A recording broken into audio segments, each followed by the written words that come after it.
Высадить ниже своей возможной мощности, то потом он не подлежит восстановлению. Нормально. Можно. А у меня колесо.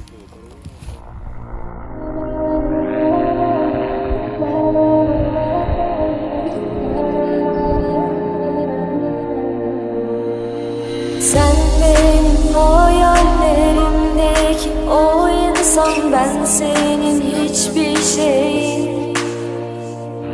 Ben seni günlerce, aylarca, yıllarca